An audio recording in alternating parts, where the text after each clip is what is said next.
intense. If you're going to create a signature course, it's going to take you longer to create. However, let's back this up. This is where we go behind the scenes. The way I teach course creation and launching is that I encourage my students to come up with their topic. We get clear on the price. We get clear on the type of course, what kind of content we're going to put in there. We do a really fully fleshed out outline. We're not creating it yet. We do an outline. So you're really clear about what you're offering and what results you're promising. Then you pre-sell it. You go out to your audience, no matter how small, and you say, okay, I've got a course. It's $500, but for the first, let's say 10 people, I'm going to allow you to get in early, and it's $250. So 50% off. You get in early, and the course comes out in a few months from now, and they'll know that, but they are the early birds. They get their first opportunity to get in, and likely they're going to give you some feedback along the way if you want them to.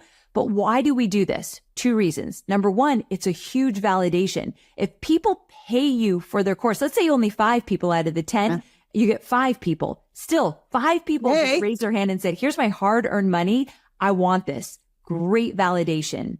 The other thing is it's a quick cash injection that you can take that cash and maybe put into Facebook ads or something that you want to put into creating and launching your course. So that quick cash injection never hurt anyone. Never. So we love to pre-launch or sell our course just to a few. I'm not saying a big launch here. Once you've done that and 5 or 10 people buy, now you go back and you start to create your bigger launch. Notice I didn't say you go back and create the whole course. Right. We're still not doing that. We're going to work on a real launch. Now, listen, a lot of people, they say, oh, I don't want to do webinars, Amy, or I don't want to do that on social media or write those emails.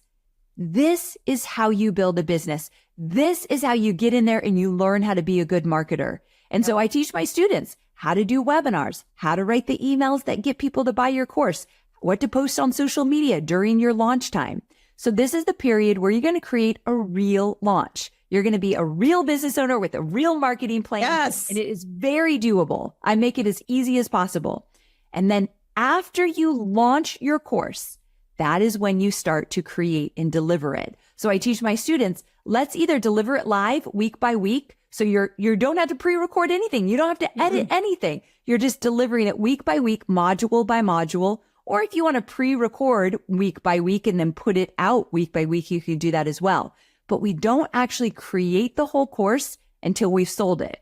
Now you can, if you want, you can create it, but I promise you, this is the way that you actually get it done and get it out into the world. Oh, this is magic. This one formula changed possibility for me, potential.